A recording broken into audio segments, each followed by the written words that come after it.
Q is anonymous, but he seems to be completely for the good. He seems to be totally on Trump's side, and he seems to be very high up and connected. This is Marjorie Taylor Greene from, I think, 2018, endorsing QAnon. And she is being rehabilitated by Fox News right now. So I wanted to talk about why we can't forget why her reputation was in the toilet in the first place. I want to talk about who she is and what she believes and the positions that she has endorsed historically, so we don't forget exactly what kind of a person she is. This is Marjorie Taylor Greene about to enter a Fox News interview. And remember, she was banned from Fox News for years. I think this is the first one she's done in like a while. Early January 2023. Hey guys, I'm getting ready to go on Howie Kurt's show this morning. We're at Fox News here in Washington, D.C. Sunday morning. Happy Sunday, everyone. Excited to talk about what we will be doing going forward and the crazy week we had for the speaker's race. So, talk to you soon. Yeah, this is a bad sign that they're trying to rehabilitate her image. We can't let that happen. We have to remember exactly who she is. This is one example of a conversation that she had during this interview. Again, this is early January 2023 when this interview happened. After you were elected, that was raw politics. But in fairness, didn't you also say around that period that you had been a follower of QAnon conspiracy theories and you had rethought this? And you? She did, as a matter of fact. She did say she was a follower of QAnon. And you had rethought this and you were no longer influenced by the group? Well, like a lot of people today, I had easily gotten sucked into some things I'd seen on the internet, but that was dealt with quickly early on. I never campaigned on those things. That was not something I believed in. That's not what I ran for Congress on. So those are so far in the past. All right. You tweeted. You know, okay, great, fine. But here's my real issue here. QAnon is a Nazi cult rebranded. I'm dead serious when I say that.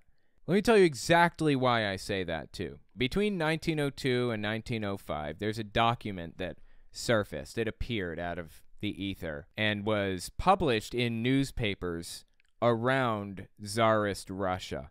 The title of the documents, there were, I think, 27 of them or 25, I don't know. The title was Protocols of the Elders of Zion. That's what the documents were called. And they were just short little things like, I don't know, this long in a newspaper article. And like I said, there's somewhere in the 20s. I don't remember exactly how many now. The people who brought these documents to the attention of the newspapers claimed to have found them on dead Jewish soldiers. And they said that they were the Jews' plan for world domination. Now, it was completely made up, completely fabricated. There never were elders of Zion. There never was a plan for world domination. It was all made up, all of it. It was all compiled into a book in 1905 by a guy named Sergei something or other. I forget his full name. This is it right here. Protocols of the Elders of Zion. It was compiled into a book titled Protocols of the Meetings of the Learned Elders of Zion. And if you go through and read it, you'll find that it's the plan for world domination that is described in this book is exactly the plan that evangelicals have laid out in the Seven Mountains Mandate or Seven Mountains Dominionism. Like Lance Wallnau, Kenneth Copeland, Johnny Enlow, a bunch of these people, a bunch of these really high-up televangelists have the stated goal of taking over these 7 areas of society, you know, military, economy, so on and so forth. If they can take control of leadership positions in those 7 areas of society, education and blah, blah, blah, then they can turn this into a Jewish country. That was the idea stated in this Protocols of the Elders of Zion book or whatever. And that is the exact stated goal of televangelists now. You know what else is in this book? They say they're going to promote Darwinism and Marxism to try to destroy society. Darwinism and Marxism are delightfully destructive forces on society. That's what this says, no joke. Interestingly enough, this whole thing, all the protocols here, were straight up plagiarized, word for word in some cases, from an 1850s 1874, I think, 1874 book or 1854 book written in France that had absolutely nothing to do with Jews. It was a satire book. So this whole thing was plagiarized and then pinned on Jews as though they were trying to ruin everybody's life. The whole thing is absurd, top to bottom. But televangelists, in large part, have taken these ideas and made them their own. I mean, openly stated. This isn't something that I'm making up. This is Lance Walnut, close friend of Kenneth Copeland, on Kenneth Copeland's network, explaining the plan laid out in the Protocols of the Elders of Zion, written in like 1902 by like anti-Semitic people trying to destroy the reputation of the Jews. Dead serious. The population are evangelical born-again Christians that are inclined to go towards Pentecostal language. I mean, we're really out there. 30% against 3%, but they neutralize the church because they're also in religion. They changed the definition of marriage, so they've taken over family. They've totally taken over academia, so the education institutions are teaching leftist theology or leftist ideology and silencing conservatives. They're controlling government right now. They've taken over legacy media, Hollywood, entertainment, and arts, and now they've got Wall Street. Those are the 7 mountains, described in the Protocols of the Elders of Zion. I'm not joking. Dead serious. This is straight from 1902 Tsarist Russia. This is like anti-Semitic propaganda. And Lance Walnut is describing how he wants to take this plan over and use it to establish a Christian nationalist state. It's like somebody read the Protocols of the Elders of Zion, this anti-Semitic propaganda from the 1900s. And they're like, yeah, I'll have some of that. That sounds fantastic. So how does this relate to Marjorie Taylor Greene, I hear you asking? QAnon took all the ideas that you read from this document, Protocols of the Elders of Zion, and started believing it all again. The claim that, you know, people are drinking adrenochrome or getting kids and drinking their blood to get the adrenochrome out or whatever. Protocols of the Elders of Zion, straight from this book. It is rebranded Nazi propaganda. QAnon is a rebranded Nazi cult. I'm dead serious. I mean, if you read this book, it will blow you away with the similarities between QAnon and with the evangelical movement right now, with the Seven Mountains Dominionism movement particularly. It's like somebody read the Protocols of the Elders of Zion and started following it as a guide. I'm dead serious. So QAnon is an unacceptable option when it comes to congressmen. When we talk about people in positions of power, it's unacceptable to have effectively a Nazi in control. Maybe she doesn't even realize that. Maybe she didn't realize that when she's getting into it. I don't know. I would venture to guess most QAnoners don't even realize that they're part of a rebranded Nazi cult. But that's what it is. And I'm sorry. I can't accept them being a part of our government. It's unacceptable to have that. So anyways, yeah, I get it. Okay, you were suckered by people on the internet. Fine. I don't care. Your head is in a place where you are willing to accept Nazi ideas. Full-blown Nazi ideas about elites, like, you know, drinking blood and stuff. That's an unacceptable situation. As far as I'm concerned, she should be disqualified from government forever for endorsing an idea like that. And trust me, she most definitely did endorse that idea. 2018. Listen to this. The fact, because we see all these sealed federal indictments, and we're seeing all these other things happen, and there's sources like, he's anonymous, Q is anonymous, but Q is fake. It was pretend. Are you, as an elected official, really so gullible that you bought this garbage? How is she not so embarrassed that she can't show her face in public ever again? How is that the case? he seems to be completely for the good. He seems to be totally on Trump's side, and he seems to be very high up and connected. So because of those things, I'm becoming more hopeful, and I'm not being as pessimistic, and I'm trying to stop saying that's never going to happen, because I really think it might happen. So I'm very excited about that. Now, there's a once-in-a-lifetime opportunity to take this global cabal of Satan worshiping cabal. The word is cabal. And again, that's a prime example of anti-Semitism. She may not have even realized this at the time, but the origin of the word cabal is Kabbalah. That's like the root word. Kabbalah is an ancient Jewish tradition of mysticism or whatever. This cabal talk about like a group of elites at the top that are pulling strings like puppet masters, even the word they use to describe this group of elites, cabal, is anti-Semitic. Does she not realize that? I don't know. But everything she says routes right back to the Protocols of the Elders of Zion, this document written in 1902 to slander Jewish people. It all routes back to Nazi propaganda, whether she knows that or not.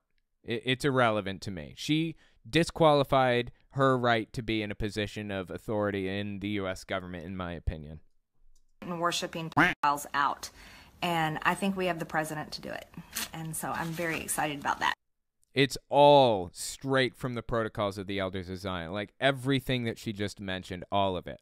And here we sit with Fox News, once again, rehabilitating her image. She had a couple of other interesting answers on this Fox News interview she did, though. Listen to the question they ask her next. Did object on January 6th, and he's been a top target of the Democrats and the January 6th committee. So do you believe that Joe Biden is a legitimately elected president? Of course Joe Biden's the president. That's always a silly question. It would be a silly question if it wasn't something that you explicitly denounced and denied like 8 months earlier or something like that. Mid-August 2021.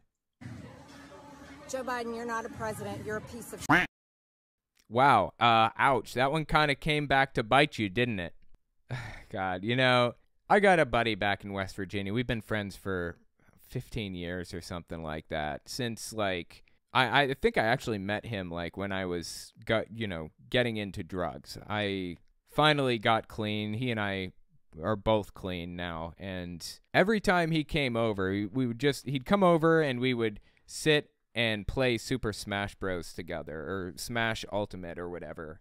And inevitably, the conversation would always come back to his absolutely insufferable, terrible ex, Amy. She was the worst in every way. She didn't take care of her kids at all. They were taken care of by the dad, who is related to me. And despite that fact, Amy sued the dad for child support, despite the fact that the kids lived with him, had a primary address, and went to school in his district at his house.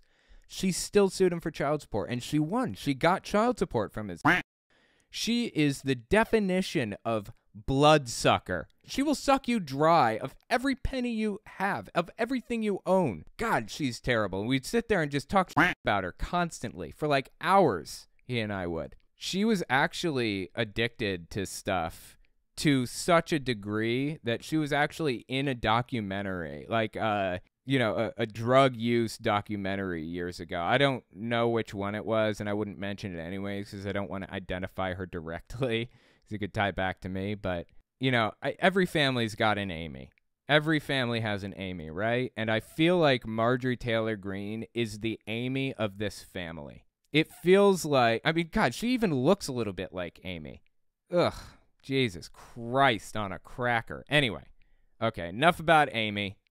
This is probably something Amy would say, too. Joe Biden, you're not a president. You're a piece of shit. It's just bad, dude. Point is, she's hypocritical to the core. Always has been. Makes fun of the idea that she would deny that Joe Biden is the president, when in fact she blatantly stated openly that he's not the president, that he's just a piece of shit. Like, come on. Here's another example of why Marjorie Taylor Greene's reputation does not deserve to be rehabilitated. This one is from, I don't know when this one is from, but this is a conversation she had with Steve Bannon a while back on the virus, on COVID. Listen to this. These are bioweapons. There's no other reason to create a virus that makes people sick, spreads so quick, and kills people. Okay, that's not what happened, first of all. Yeah, bioweapons are illegal, and bioweapon research has been internationally illegal for like a really, really long time. Nobody created a bioweapon intentionally to try to hurt people. It's just nonsense. No other intent, but it's a bioweapon. And then our American You don't buy. Hold on. Hang on. You don't buy the argument that say, hey, the gain of function is all because. Dude, you know what bothers the hell out of me? I can't stand it when a host just repeats the exact same word over and over and over again to try to get the word out. Like, you don't buy that, you don't buy that, you don't buy it. Just keeps on going like a broken record. Drives me nuts. I get that's like the way that you need to fit a question in, but it's really, really obnoxious and annoying. Hang on. You don't buy the argument that say, hey, the gain of function is all because we got to take these viruses and we got to power them up to look for vaccines and to look for other solutions in case somehow they come up with this. You don't buy the logic of that. Is that what you're saying? That's actually accurate. That's how we do research on viruses. I mean, they've been doing this with the flu virus forever. They've been trying to, you have to do a bunch of different things to these viruses to see which direction they will go, to see which direction they'll evolve, basically, so that you can create a vaccine for the following year's flu virus, for example. And that would be a really good justification for gain-of-function research on a coronavirus, for example. No, I don't buy it because I don't believe in evolution. Oh, okay. Just going to deny science then. But I guess I didn't see that one coming. I don't believe in that type of so-called science. I don't believe in evolution. I believe in God. And there's these viruses were not making people sick until they created them. Okay, that's completely inaccurate. She's building her whole life philosophy off of the idea that the lab in Wuhan created the virus and then either leaked it by accident or intentionally released it into the wild. That's complete nonsense. There's no evidence of that. This is the lab leak theory. And it was explored by credible people who wanted to know if this is actually what happened or not. And to my knowledge, at this moment, it was determined that no, that's not what happened. According to credible sources, Reuters, AP News, the White House, other governments, not just the U.S. government, but the Canadian government, European governments of various sorts, they have determined that this is not leaked from a lab. Now, if it turns out we get more evidence in the future to point to that fact maybe being true, that doesn't make her any more correct. Just because she took a shot in the dark doesn't mean she was right to take that shot in the dark. It doesn't mean that she was right all along. It's like conspiracy theorists claiming whatever nonsense they claim. JFK was actually killed by like a second shooter or something. And then it turns out we get some evidence that there was a second guy there. Like, we don't have that evidence. But hypothetically speaking, let's say that we did get that evidence. You were not justified in assuming that before the evidence came forward. Just because you're right by chance doesn't mean you should take more shots in the dark. Like, if Marjorie Taylor Greene just so happened to be correct that this leaked from a lab, she's not, but if she was, it doesn't justify her original assumption. She didn't have the evidence to say that at the time. Like, right now, she doesn't have the evidence to say that. No reason to think it leaked from a lab. Also, no reason to think that God created the virus, or what's she even saying here exactly? We're not making people sick until they created them and made them into weaponize these viruses to be able to attach to our cells and make us sick. This has caused so many people to die all over the world. This is Oh, so she's saying that the people at the lab created it, that God didn't create it, but the people at the lab created it. Well, how do you think that somebody would go about doing that in the first place? Through forced evolution. There's no logic to be found here. None. People to die all over the world. This is a bioweapon. No, it isn't. People can call it whatever they can for research and to create, vaccinations, but there's no need for a vaccine if the virus doesn't make the human population sick to begin with. Yeah, but that's the thing. It might make the human population sick. The only hang up is the fact that she doesn't want to accept that so all diseases that exist are the only diseases that will ever exist, is what she's saying, basically. There's no such thing as evolution. Things do not change like that. So either nothing will ever like evolve into like a new illness, or it will only exist because it was created by somebody intentionally to hurt others. Just complete nonsense, dude. Where did the Spanish flu come from? Where did HIV come from? Where did the Black Plague come from? They didn't have technology to create bioweapons back during Black Plague times, did they? They didn't even understand germs at the time, did they? If they understood how, like, germs work and spread, they could have prevented a lot of the deaths from the Black Plague, right? Like, she's not even using the most basic logical deduction here. I just want to make sure I understand this. You're opposed to the gain of function which power up these viruses that are found in nature. I just want to make sure I understand that. Correct? Yes, that is exactly right. I'm not opposed to research, of course. No, he's trying to couch this as like a more reasonable position when it's absolutely absurd. She should be nowhere near a position of power. Nowhere near it. And, you know, honestly, I haven't even covered the craziest stuff from her. But check this one out. This is mid-May 2022. This is Marjorie Taylor Greene defending insurrectionists and seditionists against the U.S. government with her fellow Congressman Louis Gohmert. I think he's a congressman. I guess he's not a senator. He must be a congressman. To match them. We have been denied the ability to go back and have a tour. We've been denied even a phone call and an answer back. So that's why we're here today at her office to say you need to give us a visit. You owe this to all of the people that we represent across the country. And then this city needs cleaned up. There's homeless people all over the city. Crime is out of control, and it has a jail that is clearly a dangerous place for people to be because they're dying last week.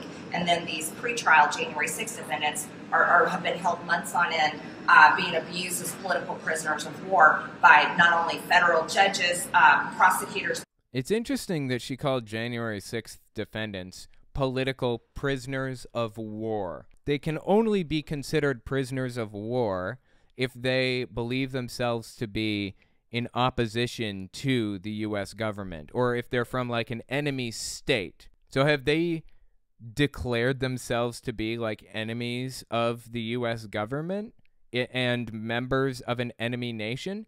If that's true, okay, great. Yeah, fine. Define them as prisoners of war, enemies of the state, and charge them with treason against the U.S. government. Not just sedition, but treason. Charge Marjorie Taylor Greene with treason. She is aiding and abetting traitors to the United States government. Or aiding and abetting, what's the definition of treason? Article 3, Section 3, Clause 1. Treason against the U.S. shall consist only in levying war against them or in adhering to their enemies, giving them aid and comfort. So Marjorie Taylor Greene seems to believe that the January 6th defendants are, levying war against the U.S. government, that they're enemies of the U.S. government, right? And she's giving them aid and comfort. Charge Marjorie Taylor Greene with treason. In her own words, she is a traitor.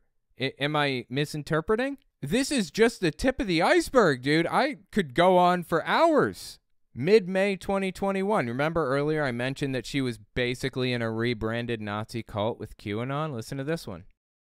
Congresswoman, I've got to play you this. It's about 20 seconds or so. This is Nancy Pelosi today literally talking about this idea of segregation, like literally putting unvaccinated House members in a different area. Have a look at this.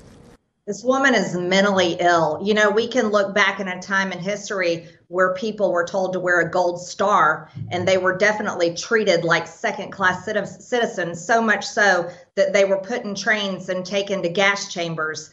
And she believes herself to be like one of those people. She thinks that her plight of sitting in a separate section because she's spreading disease to everybody else is something like being put in a train, stripped naked, separated from your family, and brought to gas chambers? Really? What did I say earlier about a rebranded Nazi cult? That is exactly what QAnon is, and she seems to be embracing that at this point. in complete fairness, she did come out later, I think a couple of weeks later, and apologize for her comparison between, you know, anti-vaxxers and members of the Jewish community and how they were treated during the Holocaust. So there's that, I suppose. I wanted to say that I know that words that I've stated were hurtful, and for that I am very sorry. There is no comparison to the Holocaust, and there never should be, and that's what I'm sorry for. So there's that, I suppose. You know, did the Jewish community accept her apology? Probably not, because she's done enough damage in so many other ways through anti-Semitism, through basically being a member of a rebranded Nazi cult in the first place, through QAnon. I mean, it's the damage she does to society is constant and absolutely without excuse. We cannot allow Fox News to rehabilitate her reputation like they appear to be attempting right now. Let me know what you think about it. And tell me if you know of any other specific instances of Marjorie Taylor Greene acting absolutely monstrous in the comments. You don't have to link anything to me, but tell me which event really did it for you with Marjorie Taylor Greene.